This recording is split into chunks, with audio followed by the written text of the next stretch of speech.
ายดีพี่น้องวันนี้น้องนายยิพาพี่น้องมากินแกงหน่อไม้พี่น้องแกงหน่อไม้ตอนบ่ายๆมากินน้ำกัน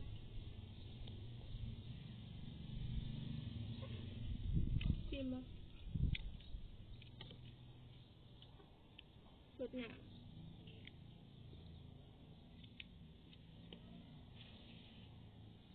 แกงหน่อไม้กินกับผักเสยเสยนี่ละ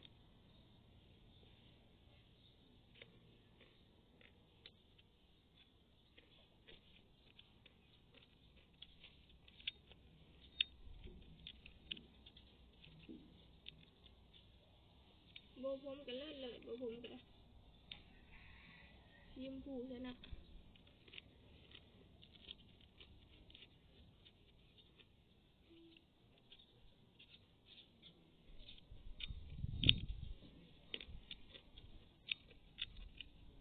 ผักกาดขาวแบบนี้ผักกาดขาวเนี่ยผักไทยก็มีนะแต่ก็มีกระเทียมอ่อนแบบกระเทียมอ่อนมาได้พี่น้องกินน้ำกัน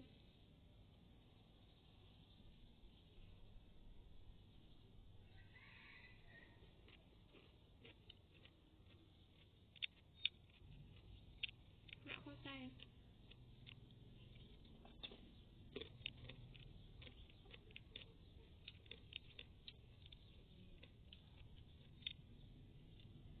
แกงหน่อไม้เป็นอย่างผักปังพี่น้องเคยกินดีกว่ามาก็ได้ก็ใส่หนักเนาะพี่น้อง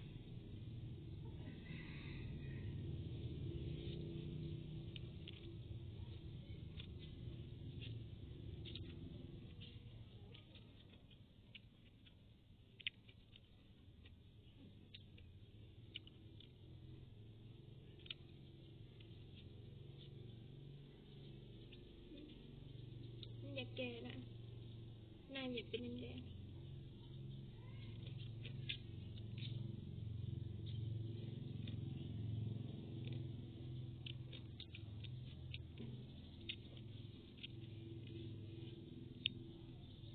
มือสองอย่างนะน้ำลายไหล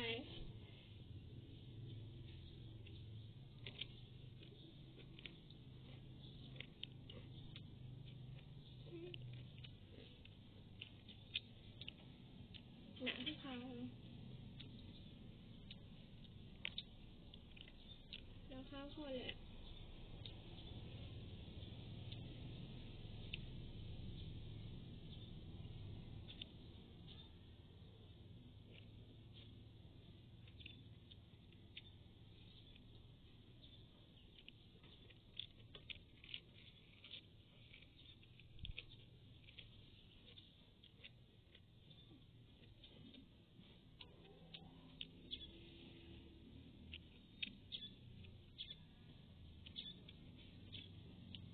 หนังที่ขาวทำไม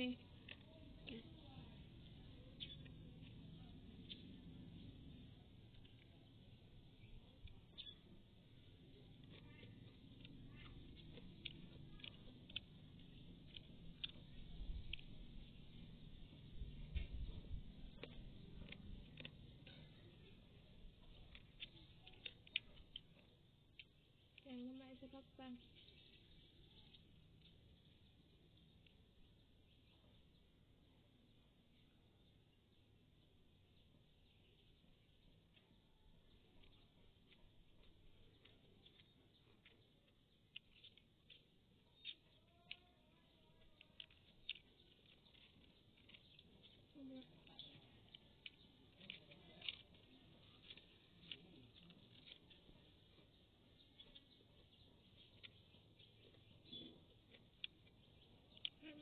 ดีดีกว่า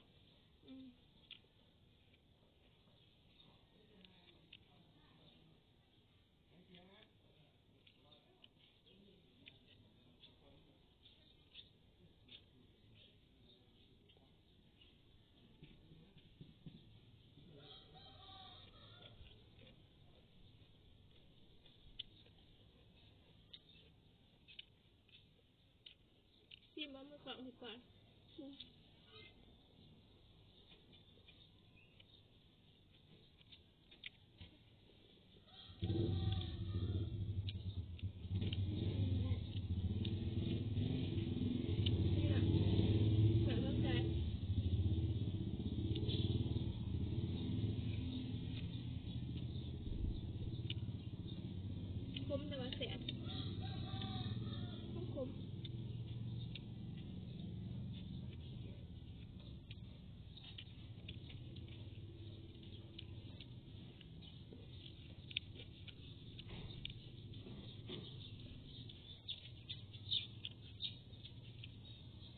เป็นบอกแกงหน่อไม้ก็ไม่แกงหน่อไม้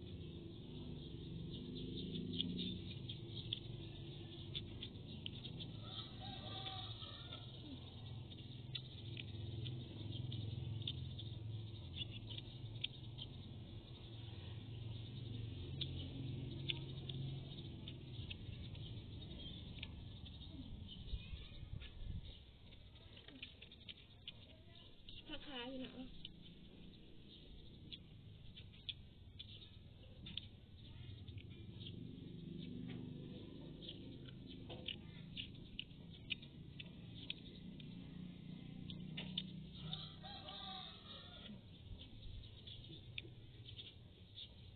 ผักขากับมันกระเทียม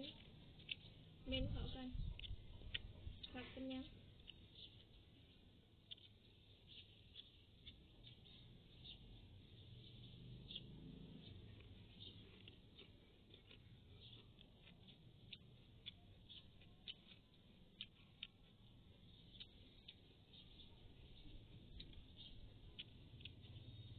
จะพัวโบผมจะคล้องเลย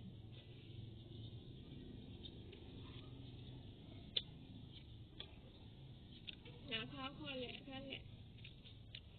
กลางมันนั่งหนัก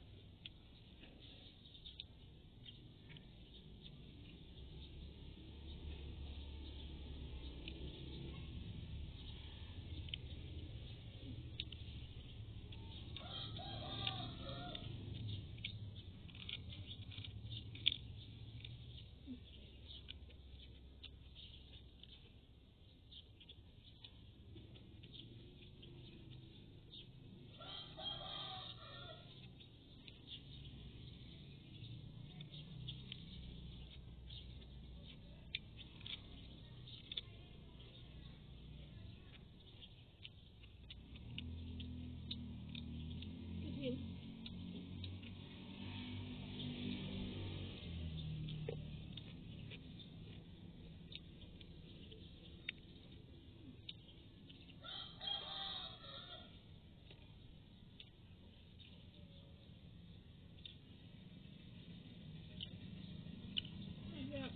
ไปเด้อกินน้ำกัน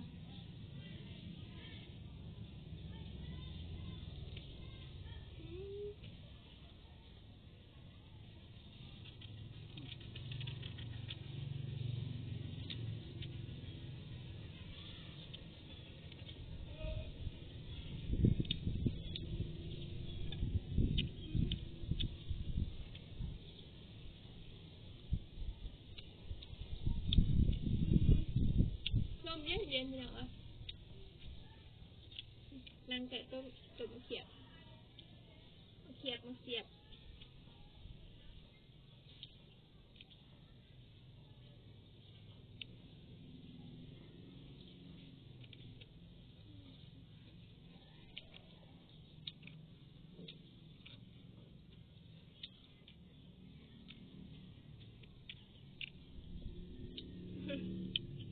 เดี๋ยวกรอกมาพอแล้วเดี๋ยวกรอกมา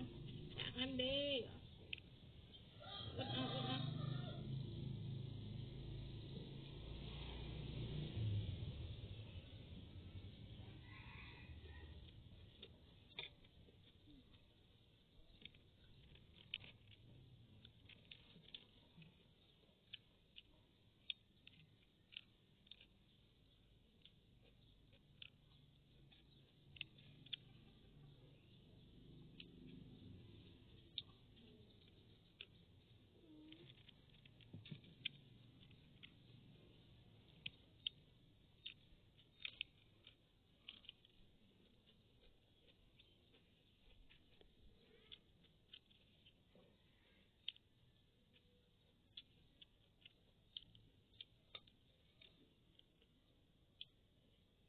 ยังขาดโทมืออยู่บวงก็ได้ย้อมไปแล้ว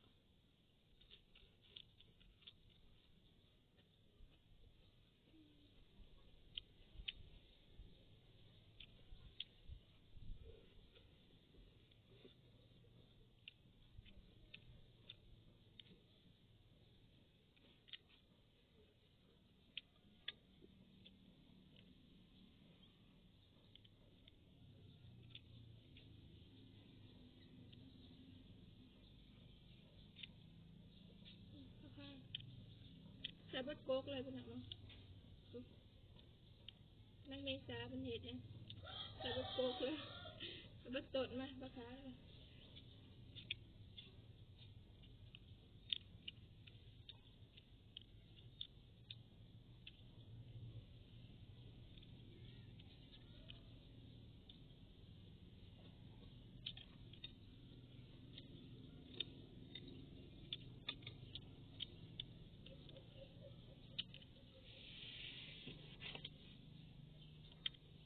ให้พี่น้องเลยไปก่อนเหมือนอะไรยังพอกันไหมนะพี่น้อง